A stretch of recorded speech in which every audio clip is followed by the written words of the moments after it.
Zangna Ang Nintang Manoko Mozang Man. I love you all. First of all, I would like to thank all of you that you made this evening so special. Shri Rameshwar Teli sir, Shri Pramod Borosa, thank you so much for inviting me. Shri UG Brahma sir, your Hindi is phenomenal, sir. I need to learn few poetry from you now next time, sir. Thank you so much.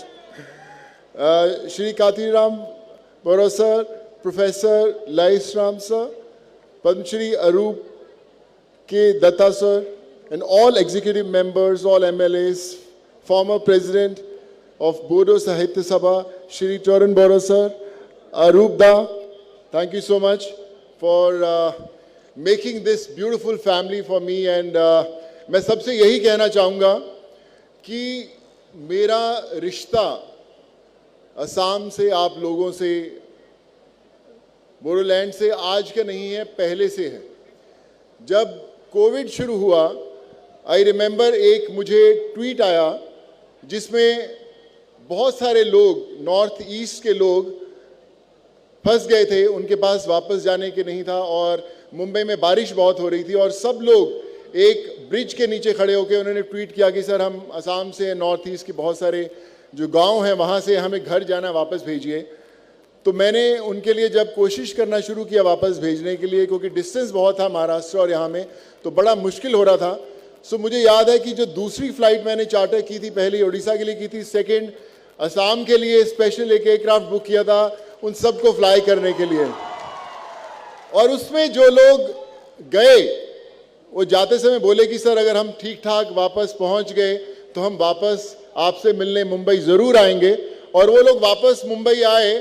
उनमें से बहुत सारे लोग आज भी मेरे साथ काम कर रहे हैं और बहुत सारे लोग मेरे दोस्तों के साथ काम कर रहे हैं. तो ये मेरा रिश्ता आज से नहीं, बहुत टाइम पहले से है.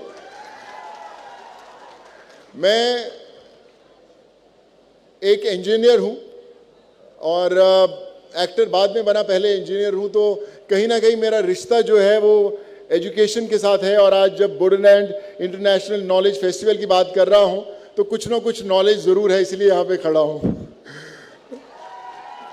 मैं ये कहना चाहता हूँ कि जब भी कोई भी रेवोल्यूशन आता है, चाहे वो लोगों को हेल्प करने में हो, चाहे पीस लाने में हो, चाहे एम्प्लॉयमेंट जनरेट करने में हो, चाहे सोसाइटी को अपलिफ्ट करने में हो, तब कोई एक इंसान आगे आके खड़ा होता है और वो कहता है कि मैं बदलूंगा.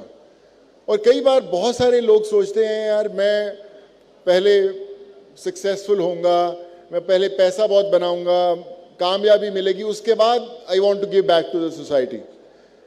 सो मैं आपसे ये कहना चाहता हूँ कि लोगों की मदद करने के लिए, चेंज लाने के लिए पैसा होना, फेमस होना, बहुत सक्सेसफुल होना ज़रूरी नहीं है. मैं जब लोगों को घर भेज रहा था, मैं करीबन 7.5 लाख माइग्रेंट लोगों के साथ जुड़ा था उनको घर भेजने के लिए. और वो 7.5 लाख लोग, बहुत सारे लोग मेरे टच में हैं, आज भी मेरा फ़ोन नंबर वही है, आज भी लोग जुड़ते हैं. और जब सेकेंड वेव कोविड का आया, जब लोगों को मेडिकल हेल्प की ज़रूरत थी, इंजेक्शंस भिजवाने थे, ऑक्सीजन भिजवाना था, सो ये वो लोग जो 100 रुपये की डेली वेजेस पे थे, 200 रुपीज़ की डेली वेजेस पे, कईयों के पास काम भी नहीं था, वो बाईसाइकिल्स पर लेकर वो इंजेक्शंस, वो ऑक्सीजन कॉन्सेंट्रेटर्स उन गाँव में गए लोगों की हेल्प करने के लिए. So they became the real saviours.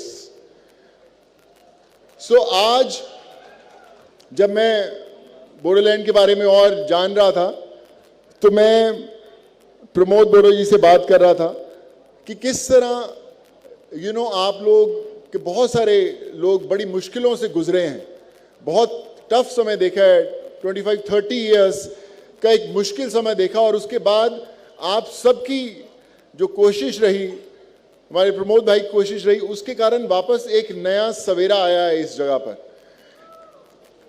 लेकिन ये सवेरा असली रोशनी तब देखेगा जब उस सवेरे में आपकी रोशनी जुड़ेगी, तब वो चमकेगा पूरा का पूरा.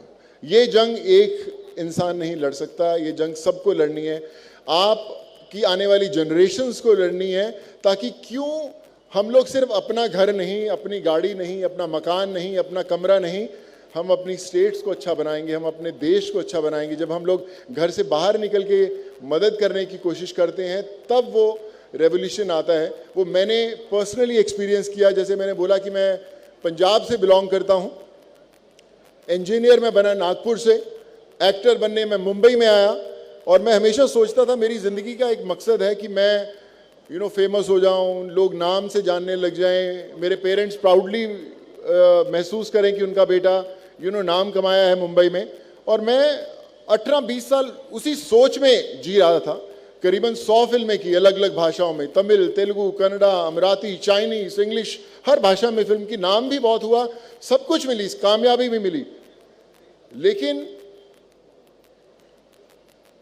जब कोविड आया और मैं एक आम इंसान से जुड़ा जिसको मैं जानता नहीं था, जिसको मैं शायद कभी मिला भी नहीं था और शायद मैं कभी मिलूंगा भी नहीं, लेकिन जब आप उनकी ज़िंदगी के साथ जुड़े, उनकी दुआओं ने आपका साथ देना शुरू किया, आप जाने अनजाने में उनकी ज़िंदगी में वो खुशियाँ लेके आ पाए, तब मुझे पता चला कि ज़िंदगी की असली सफलता तो ये है। 18-20 साल तो मैं अंधेरे में फिल्मों के चक्कर में घूमता रहा यार, कि वो कामयाबी मिलेगी, वो फिल्म हिट होगी। सो विश्वास मानिए, आप 500 करोड़ की फिल्म का हिस्सा बन जाएं, 100 करोड़ की, 1000 करोड़ की फिल्म का हिस्सा बन जाएं, वो बहुत छोटा लगता है जब आप किसी एक इंसान की जिंदगी बदल सकते हैं। वो बहुत बड़ा है। मैं हमेशा सोचता था कि मेरी लाइफ के अंदर एक बड़ा इंपॉर्टेंट रोल करना है मुझे। बड़ी बड़ी फिल्में मिली, दबंग मिली, सिम्बा मिली, और अवार्ड्स मिले, बड़े सारे अवार्ड्स मिले, लेकिन मैं अपनी सबसे इंपॉर्टेंट किरदार निभाया पाया कोविड के दौरान, जहां तो ना लाइट थी, ना कैमरा था, सिर्फ एक्शन था, और ऊपर वाला वो फिल्म डायरेक्ट कर रहा था। और आज भी मैं उनसे हर रोज यही प्रे करता हूं कि ऊपर वाला ये फिल्म डायरेक्ट करता रहे और मैं अपनी जिंदगी की आखिरी सांस तक ये किरदार निभाता रहूं, लोगों के साथ जुड़ता रहूं, अनजान लोगों की जिंदगी में वो खुशियां लाता रहूं। और मैं आपसे वादा करता हूं आज इस मंच पर कि आज से, जब मैंने नया नया लोगों को कोविड के दौरान लोगों को मदद करनी शुरू की, तो लोगों ने कहा कि यार अचानक पता नहीं है क्यों, कहाँ से उठ के आ गया है सोनू सूद, लोगों की मदद कर रहा, अभी देखना 1 हफ्ते 10 दिन में बंद हो जाएगा। फिर 1 महीना बीता, फिर 2 महीने बीते, फिर साल बीता, 2 साल बीते, और आज भी घर के सामने लोग इसलिए आते हैं क्योंकि लोगों को उम्मीद है कि शायद मैं बदल पाऊंगा। मुझे पता नहीं मैं कैसा कर पाता हूँ, मुझे पता नहीं कि मैं कब तक कर पाऊंगा, लेकिन कोशिश ज़रूर करता रहूँगा। और आज जब मैं आप लोगों के साथ, सब लोगों के साथ जुड़ा हूँ, तो मैं आपसे एक चीज़ का वादा करता हूँ कि मैं प्रमोद बोरो सर को भी बोला कि मैं आज बोडोलैंड, असम, नॉर्थ ईस्ट, जहाँ जहाँ पे जो भी लोग तकलीफदायक में होंगे, चाहे वो मेडिकल उनको तकलीफ हो, चाहे वो एजुकेशन की तकलीफ हो, आप याद रखिए कि सोनू सूद आपके परिवार का हिस्सा है, हमेशा खड़ा मिलेगा आपको। और मैं कुछ भी कर पाऊँ यहाँ पर, मैं बात कर रहा था कि कुछ यहाँ पर ज़रूरतमंद लोगों के लिए कुछ हम लोग ओल्ड एज होम खोल पाएँ या कुछ स्कूल खोल पाएँ, कुछ ऐसी चीज़ कर पाएँ जो मुझे शायद नहीं पता कि यहाँ पर क्या ज़रूरत होगी, लेकिन आप विश्वास मानिए, हो सकता है जब मैं अगली बार इस मंच पर आऊँ, यहाँ पर कुछ ना कुछ ऐसा हो जो हमारा अपना हो, आप सबका हो, और हम लोग मिलकर वो चीज़ बदल पाएँ। और मैं सबसे यही कहना चाहूँगा कि जब आप अच्छा काम करने लगते हैं तो तकलीफ़ें बड़ी बार आती हैं, मुझे भी आई होंगी तकलीफ़ें, लेकिन मेरी माँ हमेशा कहा करती थी कि अगर आपके रास्ते पर स्पीड ब्रेकर नहीं आते तो समझ लेना कि आप सही रास्ते पर नहीं चल रहे, अपनी मंजिल पर नहीं चल रहे। तो स्पीड ब्रेकर से रुकना नहीं, आगे चलते जाना। और आज मैं हमेशा एक लाइन हर मंच पर ये कहता हूँ कि कई बार बहुत सारे लोग जल्दी कामयाब हो जाते हैं, कई लोगों को वक्त लगता है कामयाब होने में, तो लोग कहते हैं यार वो तो जल्दी में से पहले कामयाब हो गया, मुझे तो वक्त लग गया, मैं तो उससे ज़्यादा टैलेंटेड हूँ, मैं तो उससे ज़्यादा मेहनत करता हूँ, तो मुझे वो कामयाबी क्यों नहीं मिली। तो मैं उन लोगों के लिए हमेशा एक लाइन याद दिलाता हूँ कि हौसला रख, हौसला रख, एक समय ऐसा आएगा, हौसला रख, एक समय ऐसा आएगा जब घड़ी दूसरे की होगी और समय तेरा बताएगा।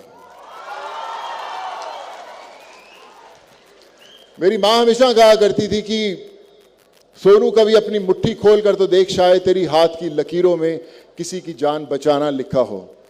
सो आप अपनी मुट्ठी खोलना ज़रूर, शायद आपकी हाथ में वो ताकत हो जो शायद आपको अभी तक पता ही ना हो। सो क्यों ना आज जब मैं यहाँ पर आया हूँ इतनी दूर, हम सब एक दूसरे से वादा करें कि ये जो शाम है ये यहाँ पे ख़त्म ना हो, यहाँ से शुरू हो। यहाँ से शुरू हो कि जो सब लोग करते हैं, इस मंच पर इतने ऑनररी लोग बैठे हैं जिन्होंने